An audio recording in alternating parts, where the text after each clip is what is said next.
welcome to Question Time. Tonight we're in Reading. On tonight's panel, Damian Hinds, the Government Security and Borders Minister, previously Education Secretary under Theresa May.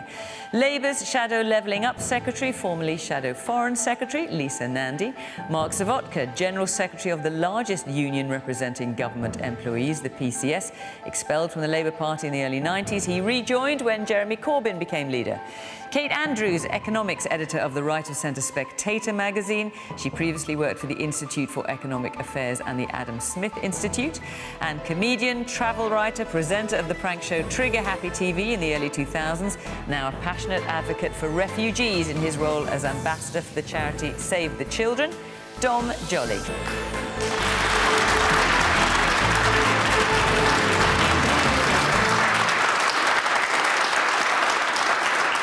Good evening. Welcome to my panel. Welcome to the audience here in Reading, and of course, welcome to you at home. Do join in the conversation the usual way on social media at BBC Question Time.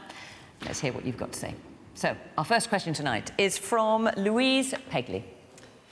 With the UK facing its biggest drop in living standards on record, has the Chancellor done enough in his spring statement to help those already choosing between eating and heating? Lisa Nandy. No, he hasn't. But, I mean, I think, you know, even by the standards of this government, I was shocked yesterday to see so little help on offer. I've got families in my constituency at the moment who are living on cold boxes from our local food bank. Both parents are in work. It's not just that they can't afford the food, they now can't afford the gas or the electricity or the microwave bill to actually heat that food up. And what we got from the Chancellor yesterday in the face of what is now a crisis for families and businesses across this country was a few pounds back from the soaring petrol prices that we've had and a promise of tax cuts when actually he's putting our taxes up, and he's going to put our taxes up again in just a few weeks' time. The only other measure on offer that I could see was that they're cutting VAT on solar panels. I mean, I'm not joking. If he thinks that families across this country are currently debating whether to install solar panels on their houses, then he really is more out of touch than we think. And at a time when the boss of BP has said that they've got more cash than they know what to do with, when they've recorded profits of 10 billion in the last year, how can it possibly be that we have a Chancellor that has chosen to protect their profits over families who are struggling to keep their heads above water? There are lots of things in this country that people can't afford right now. It is a perfect storm: childcare, mortgage costs, transport and energy. But I think what we learnt yesterday is the thing that people most can't afford now is their Tory government. Damian.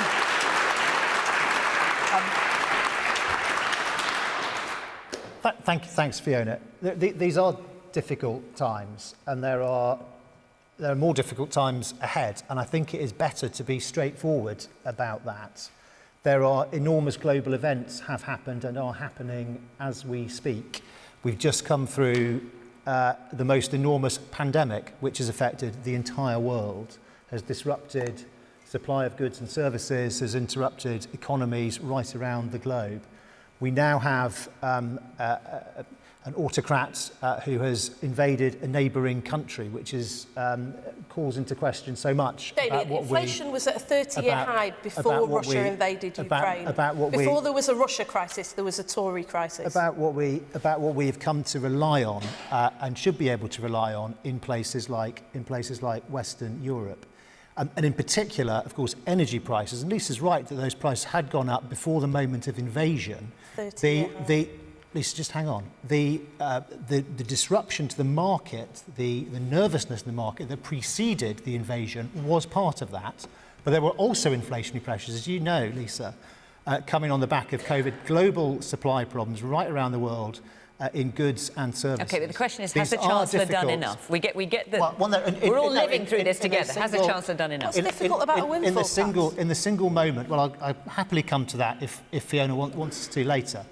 In the single moment of a spring statement, that is not the totality of what the government, what the Chancellor is putting in place to try and help families. So that altogether there's £22 billion worth of support this year. A lot of that, most of it, was already announced. So in the autumn budget of last year, the particular package around household energy bills, because we know that is so important. That won't, by the way, get rid of the entire increase in cost in energy, which we know is huge. But there are things that were important, specifically on the cost of living in the spring statement. One of them was the 5p cut in fuel duty that Lisa mentioned, which is very, very significant both to people who rely on their own cars. I represent a rural constituency where people have to drive to work and so on. But it also, of course, has an effect on supply chains because people also have to use fuel to deliver goods to their customers. It takes us back to roughly where the cost of petrol was about a couple of weeks ago. Yeah, so petrol has gone up, I mean, in price enormously. And, you know, as you go around town here on the way to this venue at the university this evening, you know, you see poll prices start that we never thought we'd see. I mean, I remember it's not that long ago we were talking about petrol stations having to change their signs because they only had 2 digits on for the pence. Okay, we're getting quite far away from has the Chancellor done enough to stop people having to choose between eating and heating? So it's an important package of measures, specifically on energy. It adds up to about £9 billion in support. But I'm not going to pretend that there isn't continued turbulence in world energy markets. This is the spring statement. You shouldn't overstate what this is. It's the spring. No, I'm just trying to get you to answer the question. It's kind of a yes or no. Has he done enough to help or hasn't he done enough? Well, it's not kind of, with respect, very few questions that Lisa and I and others in Parliament have to do with are genuinely yes or no. No, I get that. I get that. Yes or no. But Louise is simply saying, has the Chancellor done enough to help those already choosing between eating and heating? Do you think he has? But of course, there's more to be done to help to support. All right. Of course, okay. Let's hear a little bit from the audience. There's a sea of hands out here. Right, the man in the grey sweater. I'm sorry, Damian. I do understand your position as the government representative, but it's just not good enough. Talking about Russia, that's not good enough. This is the UK. You are the UK government. You need to stop the performances, stop fiddling with data. The ONS, the National Audit Office, says you've said things, not you personally, but the government has said things that are inaccurate, or they're just careless. We need to have real action. We need a vision for the country. And we need to stop these sort of, I'm just going to go on a little preamble, or the public doesn't know what they're talking about.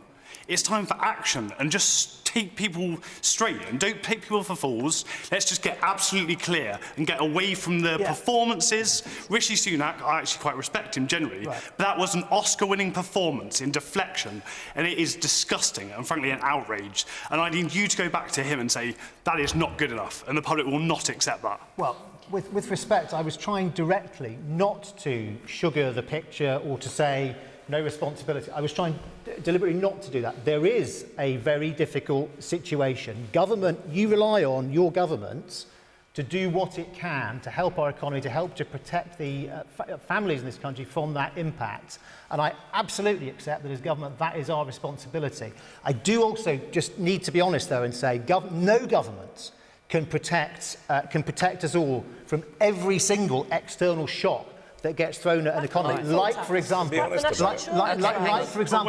of COVID. Where's the vision? Where's the plan? I don't want to hear, this is the situation. What is the plan? And what's your vision long term? Okay. Not next week, the long-term vision. I tell you, I'm going to come back. No, I'm going to come back to you, but there's a lot of people who want to get their hands up, and I want to hear from some more people.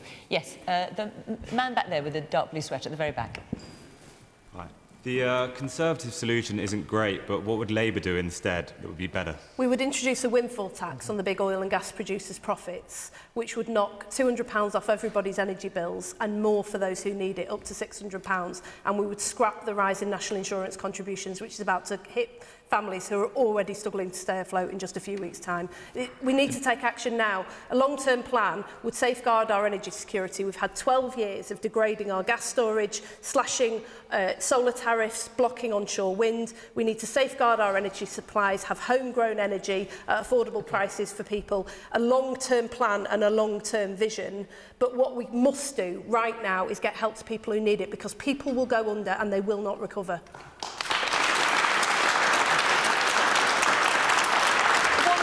In the red jacket, yes. I can't tell you how disappointed I am with your government. I really can't express in words the mess you've made.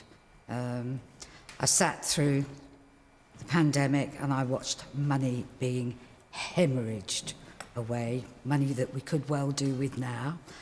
I think you're out of touch. You're dealing in millions and millions and trillions of pounds. You know the cost of everything and the value of nothing. We're up to there in debt, wishing we were taller. I don't know what to say to you other than just a lot of you just go. Just go. And this is from someone that voted for you. What a disappointment you are. Sorry.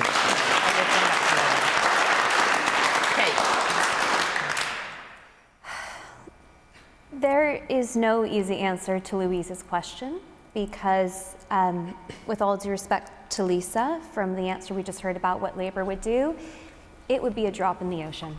The £1 billion or maybe up to £3 billion, that a very damaging windfall tax, which completely undermines the very important principle that your money and your assets are yours. They don't actually belong to the state to come and grab anytime they want.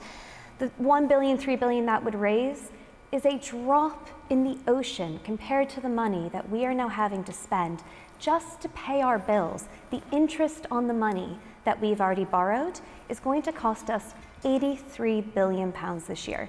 You don't get any new hospital beds for that. You don't get any new nurses or doctors. We're just paying the interest on that debt that you spoke about, the money we've already spent. Now, this isn't a particularly sexy topic, but the reason I bring it up is because we are in a time now where you can't just talk about not hiking taxes to pay for new spending. You can't just say, we toss away the £12 billion that the NI levy was supposed to raise. We won't borrow, we won't worry about that, we'll just borrow it.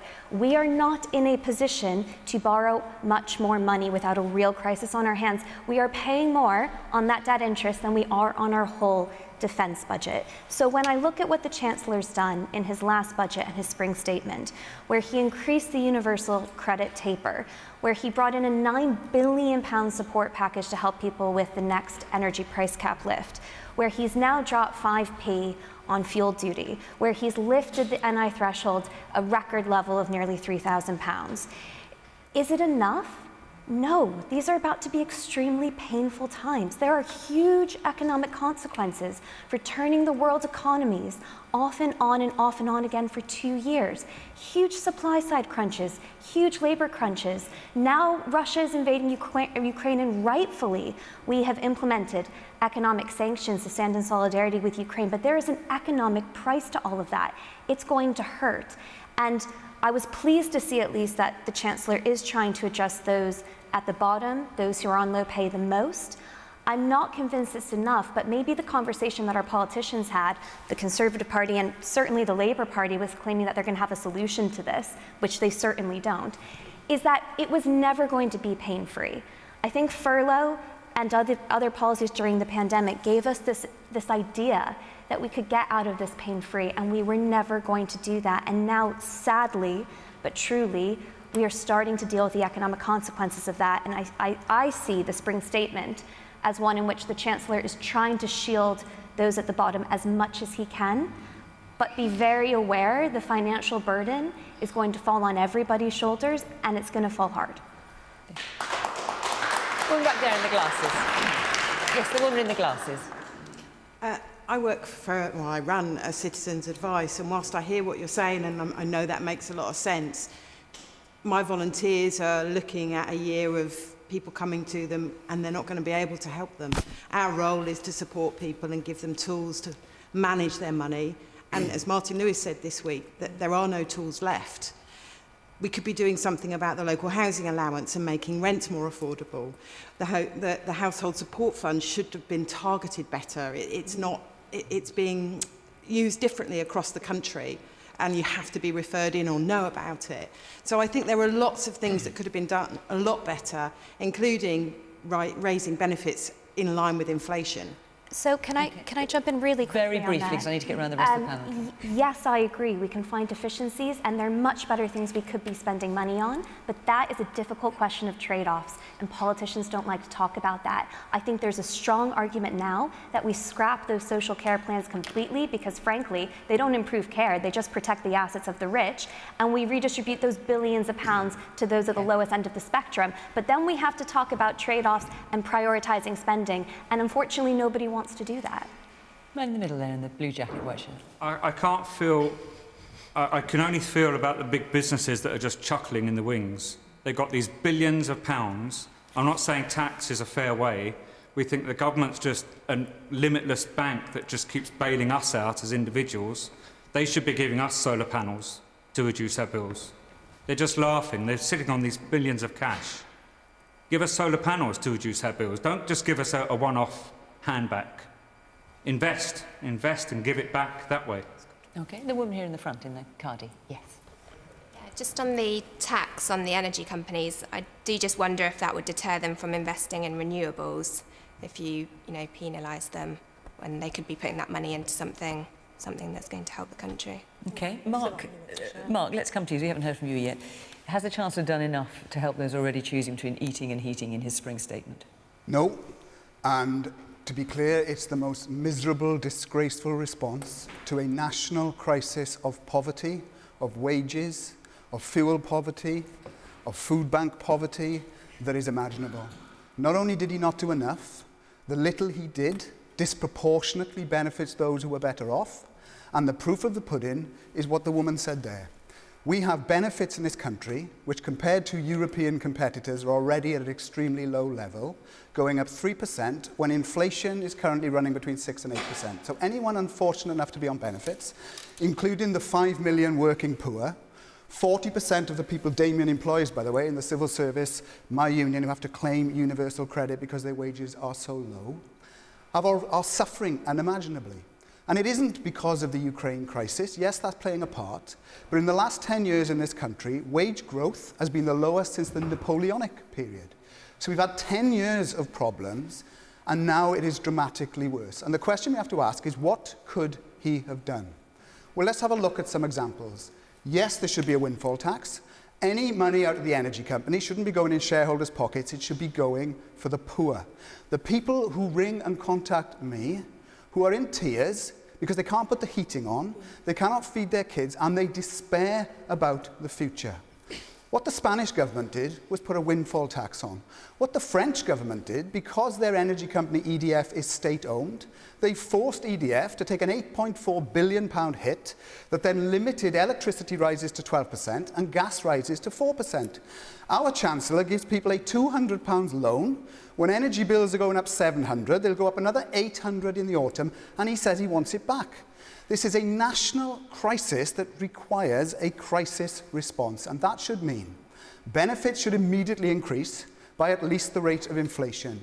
Those people at work, including nurses, teachers, benefit staff, being offered a 3% pay rise, which means a minimum of a 5% reduction in their living standards, should see wage growth that means the poor people and the people who are struggling at work are shielded from the worst effects. And my conclusion is this. Either Rishi Sunak doesn't listen, he doesn't understand, or he doesn't care. I think it's a combination of all three. And when you consider the man who delivered this miserable statement yesterday is one of the richest MPs in Parliament, with a personal fortune of £200 million, he hasn't got a clue, and that is why he does not care. And the sooner we get them out and we have a government that looks after the people of this country, the better.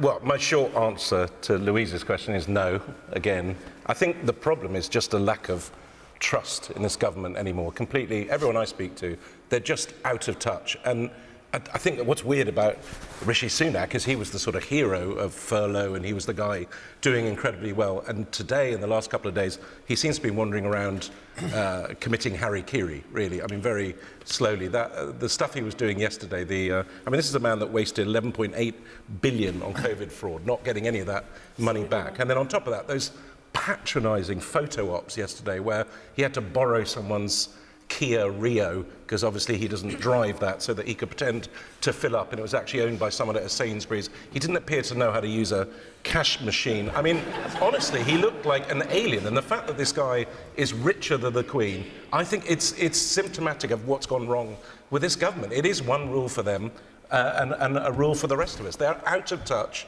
and it's time they got out.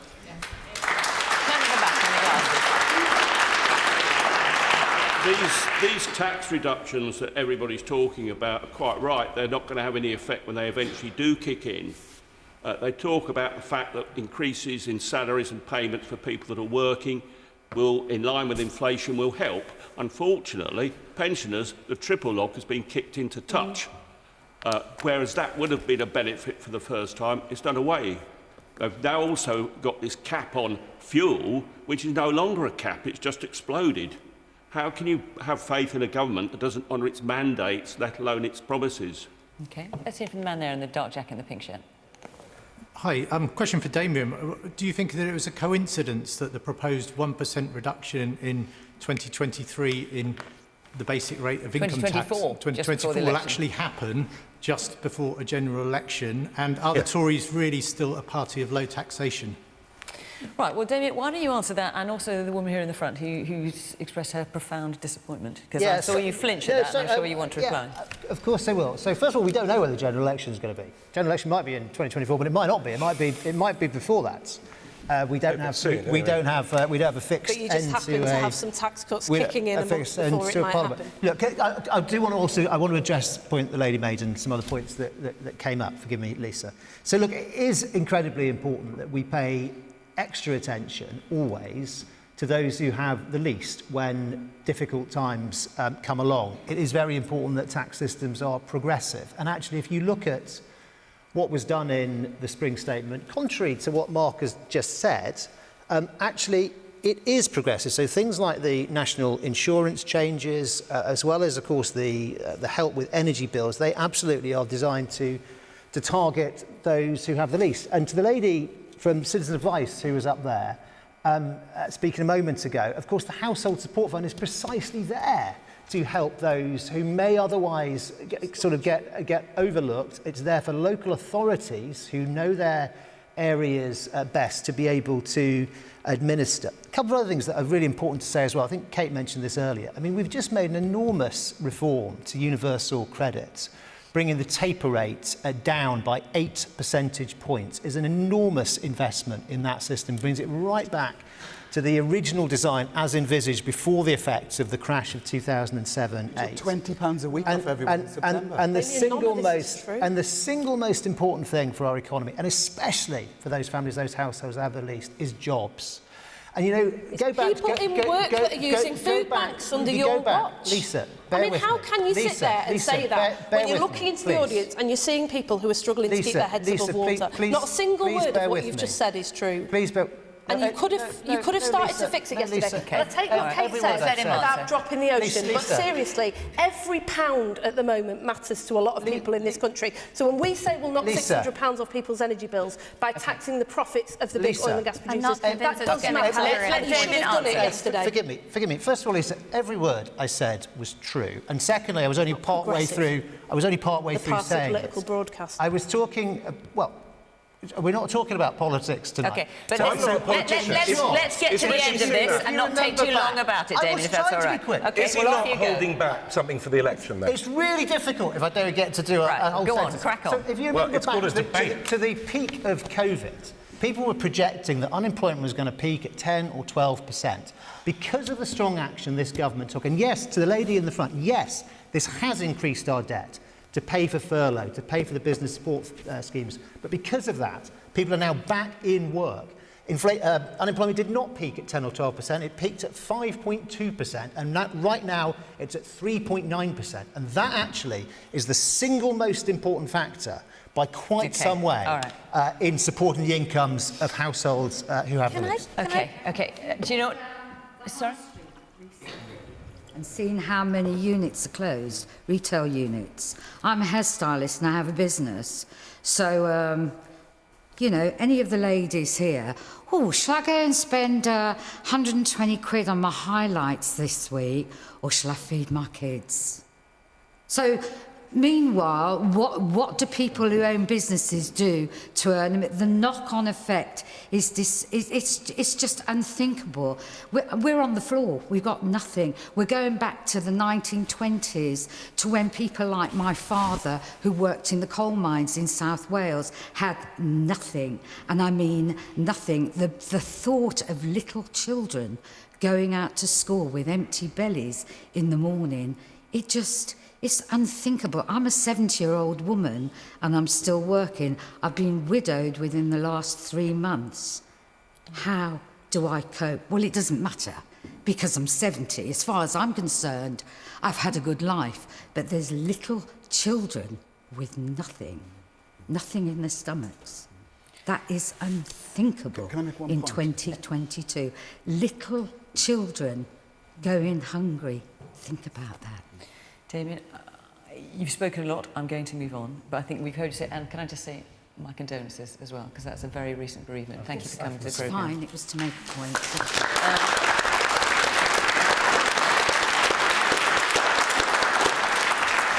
So I'm just going to tell you where we're going to be next week, which is going to be in Bath, and the following week we'll be in Canterbury. The local bishop's turning up, the Archbishop of Canterbury, to you and me.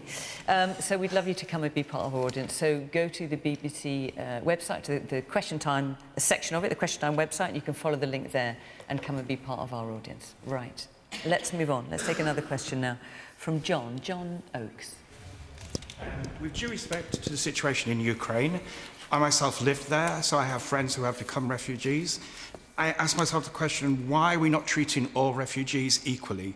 Yeah. I also have friends who are from Iraq, I have friends from Afghanistan, I have friends from Yemen. Why can I only sponsor the ones from Ukraine and not the others? Good point. John, do you want to kick this off?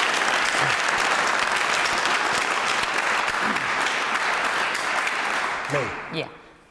Well, I couldn't agree more. I just think it's astonishing on every level. Firstly, this government seems to have been, well, its supporters mainly, had a very anti-refugee, anti-immigrant feeling, and so I think they feed off that. They think that's the way to go, and suddenly they've been incredibly confused by the fact that people seem to be incredibly sympathetic towards Ukrainian refugees, and I cannot for the life of me see what the difference is between Ukrainian refugees and Syrians and Afghans. Well, actually I can, and I think that's one of the reasons, for instance, that there were no visa offices set up at Calais, because they didn't want the wrong sort of refugee or immigrant turning up. It's astonishing. I just read just now, before I came on, that the second policy they have, not the one where you can apply for a visa if you've got a family, but the one, I think it's called Visas for Ukraine. Homes for Ukraine. I don't think a single visa has been granted yet, not one visa for that. And one of the reasons for that is the ludicrous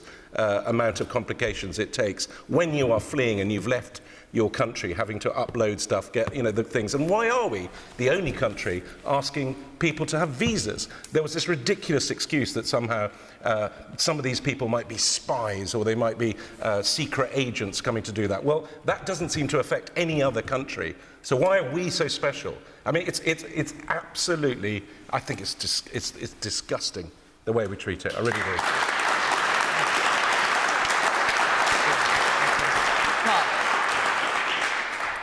So the answer to the question, I think, is because the government is incredibly hostile to people coming to this country. Damian is going to lose. Damian's lost in the High Court today. My union's beaten the Home Office in the High Court today over them illegally treating their own staff. But we're taking Damian to the High Court in May because we are trying to get the High Court to say it is illegal what Damian and Priti Patel are trying to do, which is to get Border Force staff to turn people around in the Channel at risk of death because they want to keep them out at all costs. We will win that case. It is a stain on Britain's reputation that we have a government is prepared to risk the life of children, women and people fleeing coming to this country. That is why, because of their history, they have the worst record on refugees in regard of Ukraine of any other country. It is risible what we're actually doing. And it is also why, even though they tell us that they care about the people of Ukraine, that they can't bring themselves to do what I would do, which is care about the people of Yemen, Iraq, Afghanistan, of Africa, of people who are fleeing wars, famine and poverty, that we, as a wealthy Western country, should be welcoming and giving sanctuary to. But Damian comes from a government that sent go-home vans around some of the most ethnically diverse parts of the UK, that has an active policy of hostility in the Home Office that treats everybody with suspicion, and frankly, when I have family in Poland driving 7 hours to the border to bring Ukrainians in amongst 2 million people, housing them and giving them all sorts of support, we have a government that had 50 people in after the first 2 weeks and who still insist on visas coming here. I say they should all be allowed in without visas. This is a national emergency for the people of Ukraine, but we shouldn't just do that for them. We should also stop treating people, and let's be fair, often of colour, who we discriminate against. Let's be a sanctuary for people fleeing war and famine from the whole world, not have a government that treats people always with suspicion. It's disgraceful.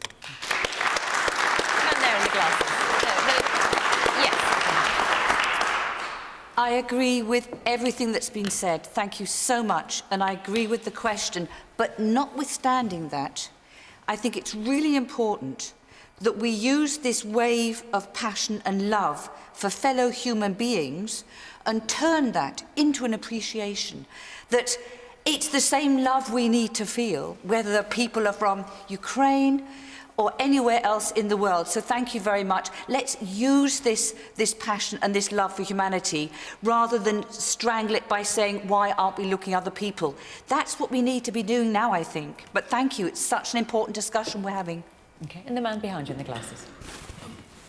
I have to say, I don't understand why it's quite so difficult. We seem to have this issue that we think that by the time people have made it to the channel, something bad might have happened to them, or bad people might have crept in amongst them. I mean, frankly, if the Russians want to get spies into this country, they're quite capable of doing it. Why haven't we moved our border to the Ukrainian border? There are millions of people flooding across into Poland. Why don't we send blinking great buses out there, have our people get them on the buses there? If we're worried that the journey to Calais is the problem, well, let us bring them from Calais to here. I just don't understand why it's so difficult to actually help people. Do you think the government's misjudged the mood here, Damian? No, I mean, I think everybody on this panel, everybody at home, everybody here in the audience this evening recognises that there is the most enormous humanitarian emergency going on. We are a warm-hearted, kind-hearted nation, and we must do not only our share, but we will want to do more than our share. And actually, can you let us know? And to protect people who have been caught up in this most appalling humanitarian situation. And well, we are, and I'll happily come on to talk about some of that. I just wondered if, because I was trying to find out actually under the Homes for Ukraine scheme how many people had actually got visas now, but I couldn't manage to find any information. I'm sure you're Borders Minister, you must know. No, so the reason why you haven't been able to find out, the reason why Dom said it was none, which it isn't, is because there is not yet a report that has come out about it, but there will be soon. Right. What I can tell you, hang on, that's on that particular scheme. What I can tell you is that on the family scheme, we know that many thousands have already been, visas have been issued. We know that many families in this country have expressed an interest in joining the community resettlement scheme. I know that thousands of applications are being processed every day. Well, finally, but why was it so slow at the beginning? Well, hang on, that's a different point to the one you were making a moment ago. Well, I've got several. Good, fine. So I'm happy to deal with any of them. So the person who said, why can't people come here and then we do the process? Well, that does now happen. You can do the biometric taking and so on here in this country, in 37 centres across the country. That is the right approach. John, I think, just give me a sec, sir. John also asked the question, why can't we do this resettlement community sponsorship scheme for other people? Well, the truth is, it does exist. It already existed, but on as Don will know from his work with Save the Children and others, but on a relatively small scale. The point with this Homes for Ukraine scheme is that it takes everything that's been learned and developed from that existing community sponsorship scheme and is now going to do it on a much, much bigger scale for the people of Ukraine. Making it so difficult, though. If I lived in France and I wanted to drive a bus to the Ukrainian border and bring people back to move into people's homes who are willing to give them a home, you're spot on. We are a very big-hearted country. But the thing that's stopping us being big-hearted is the government bureaucracy. Exactly. No. Yes. No, there is no. Yes. No, there is no bureaucracy that is going to There is. They need visas. That is going to stop this happening. That's going to stop this happening. It is true that, yes... Why are we the only country asking for visas? Well, we're not the only country asking for visas. In Europe, we are. No, but the point is that in the European Union, in the Schengen area, Dom, as you know, there wasn't a visa requirement in the first place to waive. They have kept their initial system, which was an initial 90-day, as you know well, 90-day Schengen rights, and thereafter they put in place a 3-year programme. Just as we have put in place. Ireland has waived visas and it's not in the Schengen area. Ireland is the exception, Fiona, but the rest of the European Union followed. No, we're not the exception. We are the exception. Well, hang on a second. If we're talking about visas, Labour doesn't want to drop the visa. No, but you can do basic checks very quickly. But we here, hang on a second. That's what we do. You've heard people in the audience here, and actually I've heard for the last 2 weeks, calls for the visas to be dropped as they are being in the rest of Europe. Why is Labour insisting that visas should be maintained? Well, first of all, because there's a lot of children on the move. When you've got children on the move, you need to check who they are and make sure that you know where they're going, because sadly you do get a lot of child trafficking. So we're not calling for all checks to be removed because it matters, but you could do this within minutes if you wanted to, if you had the will to do it. The armed forces offered to come forward and help, but the government has just squandered that request. What they're asking people to do at the moment is they're asking people to fill in a 50-page form online. It's an people insane who fled form. Vladimir Putin and Russian aggression, often with their kids or elderly, fled across the border, find an internet cafe, fill in a 50-page form, upload documents that prove who you are, mortgage documents, water bills. I don't know about you, utility but if I was fleeing Russian aggression, I would not go searching for my mortgage documents before I left. And today we found out that there is a pregnant woman who is currently waiting for a visa for her unborn child before she's going to be allowed entry into Britain. And even if you manage to get a visa, and Damian couldn't tell us if anybody has, even if you manage to do that, what you've got to do next is to get onto social media, onto Instagram or Facebook, and advertise yourself to a British family in the hope that somebody will pick you up. This is a complete and utter abdication of responsibility. And you know what, Damian? I used to think that, because I worked with refugee children before I came into Parliament, and I used to think that governments just get themselves into a mindset where perhaps they think the public doesn't want to be generous to people who are fleeing persecution. But you had 150,000 families, British families, sign up to host a Ukrainian refugee within hours of that scheme going live. And as far as we know, not a single one has been matched. You cannot possibly think that the British public are not generous, because people have demonstrated that they are. We are a better country than the government we have, and it's about time you stepped up, got out of the way, sorted out the excessive bureaucracy and got people to safety. All right, Damian, you want to respond? I'm just going to come around here with this first. Someone here in the front in the blue jacket. Yes, you. I echo what was said back there. We are a warm, welcoming nation, but our government does not reflect that to the rest of the world. We've put up these barriers, and I don't think there's many people in this audience this evening that does not come from some other country further back along.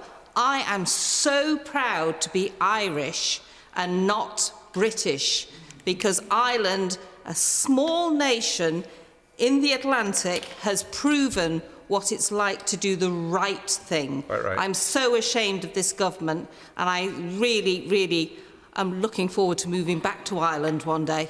OK. Yes, the man there in the middle in the black shirt. Yes, you, sir. Is Damian aware that performances like today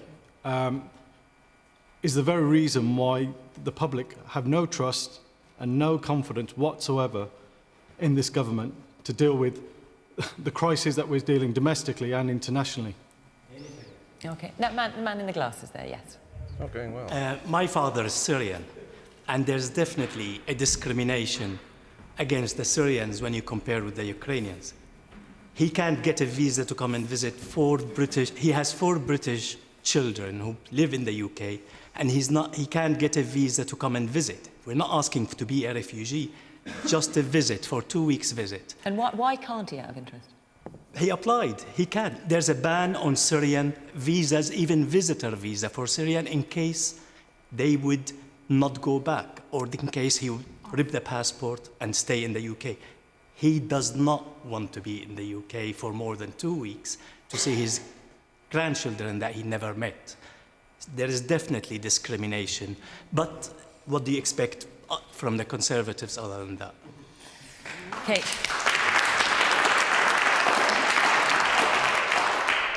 That story you just shared, sir, is the definition of the hostile environment that has dominated the Conservative government for well over a decade now, and it has seeped into so many institutions, into so many homes. It's impacted so many individuals for the worse, in practically every case for the worse.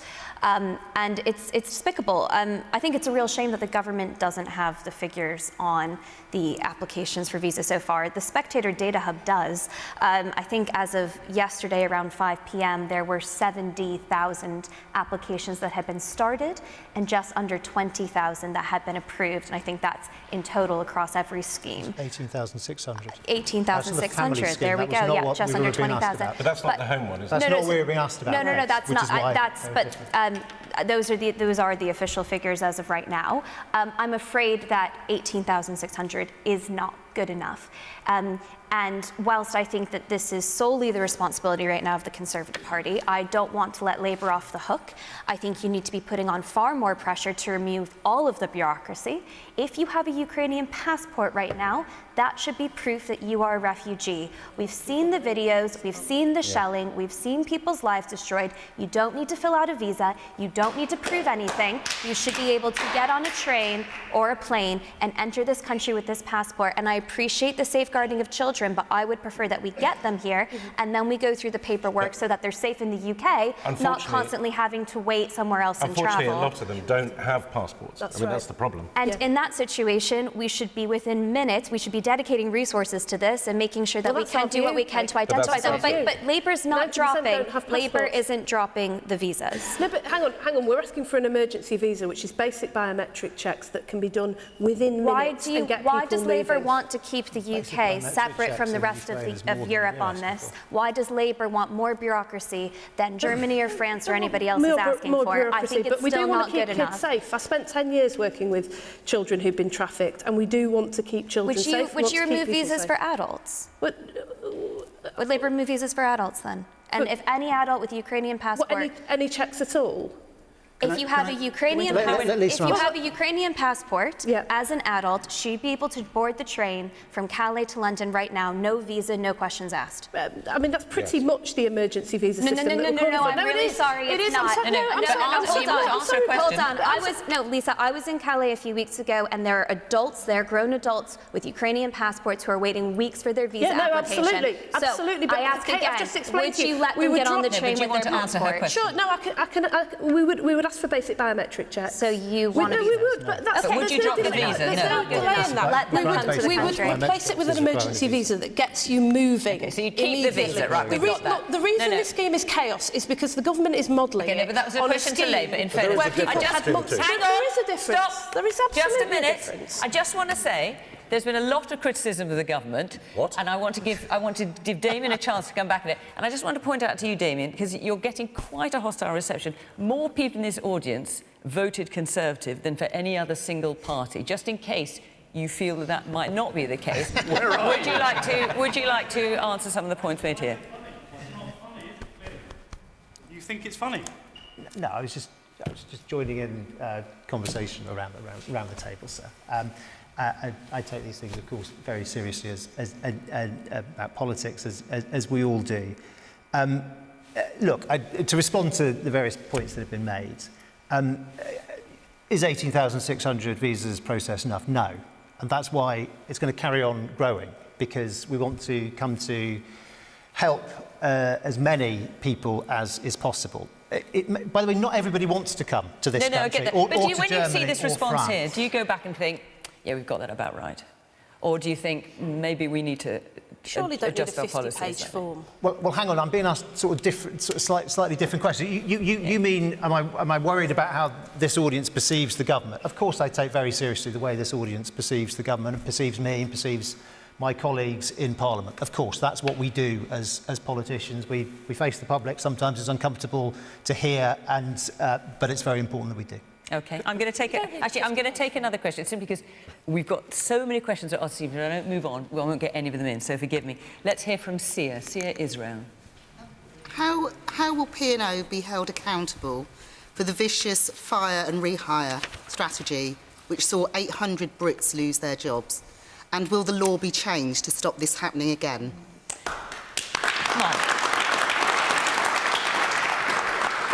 So, in answer to this question, I also want you to understand you're about to hear crocodile tears from a man in a government who allows legislation on the statute book that allows British employers to sack their entire workforce and rehire them on worse conditions. And when that was challenged in Parliament, they talked out the bill. Now, let's be clear about what's happening at P&O. We have a company that has ships named after British ports that are flagged in countries overseas, in Cyprus and the Bahamas, that exploits legal loopholes, that essentially is openly admitted today that they've broken the law. They told us they broke the law and didn't consult the unions because they knew the unions wouldn't agree. And what they have done is sacked 800 workers, and they've employed agency workers, some of whom are being paid £1.81 an hour. Let's just take that in for a minute. £1.81 an hour. I mean, the P&O boss said on average it's £5.50 Yeah, he may have said on average, but some are on £1.81 an hour. And £5 an hour is, of course, more or less half the national minimum wage. Now, what this tells us is here we have a company that has gone to the British Parliament, admitted it's broke the law, doesn't care, because it knows it's not going to face any consequences. And what we have to do is to say, this must stop. So my challenge to the Minister tonight is to say, why can't you agree these simple basic steps? First of all, P&O must be forced to reinstate every single one of the 800 workers without any loss of pay. Secondly, until they do that, the government will cancel all contracts with the parent company DP World, who make billions of pounds worth of profits. And thirdly, if it is the case that P&O Ferries is part of a critical national infrastructure that disproportionately ferries people from Britain into Europe, and this is the way they behave, that company should be nationalised, the state should own critical national infrastructure, and then this wouldn't happen. So we need stronger laws, we need to outlaw fire and hire of British firms who are doing it as we speak, and we need to force this company to comply, or we will take them off the route by whatever means that takes. And I'll tell you why this is so important. If we don't do that, other companies will follow suit. And other companies won't just sack their workers and pay them less. They will sack their workers and exploit laws and pay people, let's just take this in, £1.81 an hour. You should get more than that doing a paper round as a child, let alone for critically carrying out duties that ferry people from Britain to the UK. It's not only a disgrace, it is on your watch, and you are responsible for the undermining of trade union rights and workers' rights, and this is the price you pay. You should be ashamed, but you should also do something real about it immediately.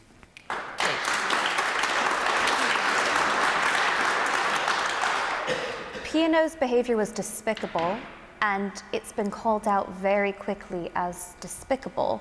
And Mark, I mean, thankfully, they are dealing with repercussions. Now, I disagree that they're not going to be penalised. They're going to be paying out to each and every employee a sum between £15,000 and £100,000, quite rightly so. They want jobs. They've been, I'm going to come to that in a second. They've been hauled in front of MPs and shamed, named and shamed. The CEO has admitted that they broke the law, and I suspect that the weight of the law will come down on them. And in many cases here, it is an example of exactly what should happen when people act so despicably. I think the warning for us about what's happened with P&O is that a lot of companies that took the furlough money, a lot of companies that have just been surviving for the past 2 years, are going to go under. They're either going to go under completely, or they're going to go under if they don't make severe cuts. There is no one under the sun who can defend how P&O did that and the way that they went about it, which is why they're obviously being so badly punished, and rightfully so. But we need to prepare for more of that. Unemployment has been kept remarkably low, and that's great, but there's no guarantee that it will stay there. And I think that this is where us as consumers can really make our voices heard. You know, we don't want to retrospectively say if you took the furlough money, you have to keep your staff. That frankly wouldn't be fair to retrospectively decide that. But we can say, look, if you did take that furlough money and we now think you're treating your staff badly, there are going to be repercussions for that socially, if not legally. And that's where I think we can play a really big role. And so far, in the case of P&O, we've been successful. Man at the back then, corner. Mark is exactly right. The chief executives sat there and they say, I broke the law. They can pay out 50,000, 100,000 That's all factored in the costs of whatever they're going to be doing. Frankly, the guy sat there and said he was going to think about taking his bonus, either his short-term or his long-term bonus. And the chap said to him, "Are you sure? What are you going to do? Is that the right thing?" And he said, "Oh, I'm not quite sure. It's an absolute disgrace. It shouldn't be about unlimited fines, which will be 5 million, 10 million, 20 million. It doesn't matter to Dubai." Right? The real key about this is, if you do something illegal, you need to be punished. And until chief executives see potentially a prison sentence for breaking the law, it doesn't matter whether it's a water company, electricity company, anything else with a national infrastructure like P&O and the ferries, this will carry on again and again under a Tory government who only favours big business and does not care about individuals. Okay. Man there in the glasses. Yeah. Right, I just had a question whether a Prime Minister who has had parties during pandemic and basically broken the law, has it not made other people bold to break the law as well? Yeah, I agree totally with that. Yeah. Okay. And man there in the red sweater and the bow tie. As a former P&O customer, I wonder where else they're cutting costs. I remember the Herald of Free Enterprise and how important good crewing and everything else, good maintenance, is on ferries. So where else are they cutting money? It's not a good business. So, Dame, the question is, how will P&O be held accountable? We heard the Chief Executive say, admitting, you know, he broke the law and knew he'd broken the law. Will the law be changed to stop it happening again? Yes, I mean, if needed. I mean, I think everything's going to be, everything can be looked at. I mean, this has been an appalling way to deal with people, clearly. Anybody, let alone people who've been loyal colleagues, members of your workforce for, in some cases, many years. There's a legal side to that, but there's also just a basic human decency side to it, and this fails on both counts. So in terms of will there be consequences, yes, there will be consequences. The government's in contact with the Insolvency Service to work to go through the exact legal implications. I think when the Chief Exec was in Parliament today, he was talking about one particular part of law. I think we need to look at all the different potential aspects of law. And look, it is absolutely right that for seafarers in particular, there needs particular attention to their rights, because sometimes they are different, because we only have jurisdiction, obviously, with the UK and UK waters, but we need to think about how we can increase those rights and protections. And as the Prime Minister has said, we want to go further and make sure we do what we can. Okay. The woman there in the glasses. I work in the tourism industry, so I know firsthand of how much of a hit it's taken by the pandemic, and it's got a long way to go to recover.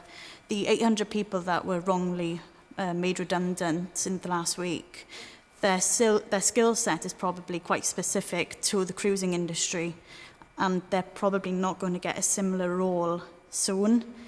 There's 800 people out of work. What are they meant to do? Sure. And the man here in the middle in the blue shirt. Oh, hi.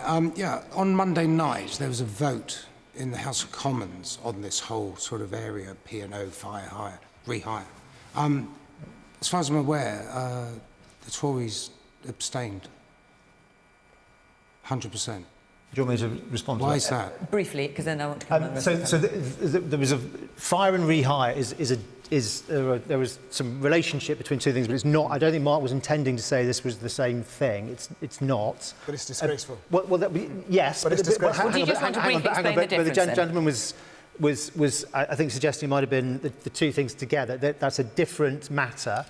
There were opposition day debates in Parliament the whole time. It's not a legislative debate. It's not that you're going to change the law as a result of what happens. The important thing in this case, is the action that happens, and in the particular case of this company, that's about examining what legal routes there might be. But there are also, as I was suggesting earlier, there are also wider questions that we need to look at how we can put in better protections for the future. Lisa.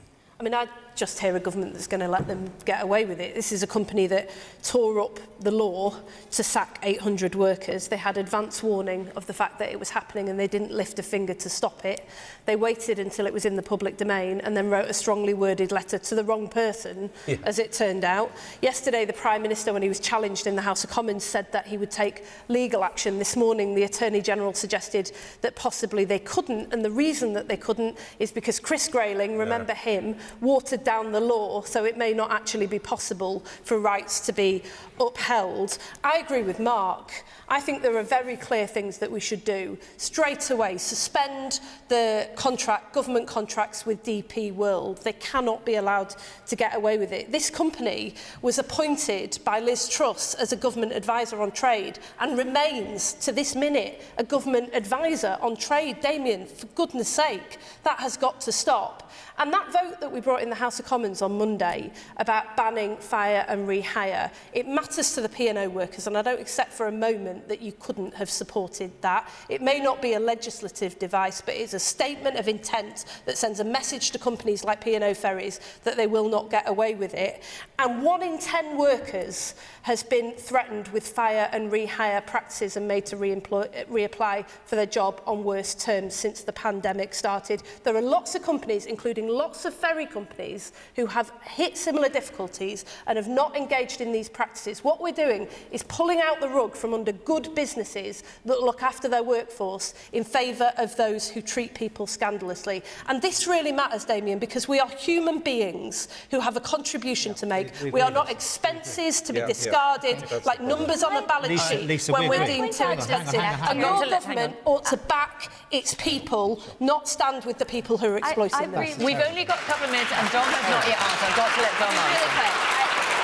Dom, off you go. Hang on, Kate, wait one second. I've got to let Dom answer. He hasn't spoken yet. I think the gentleman that was going on about Partygate or whatever, and just the whole ethos that this government has is part of the problem. It's just the fact that people are collateral, different rules for different folks. I mean, but this is a decision by P&O, it's not a decision by the government. Yes, but I think it's a climate, I think, that has been set up by this government, whereby I think they are going to get off with it. I think the whole thing is absolutely ludicrous. I really want to point out a disconnect. I think what P&O has done is horrific.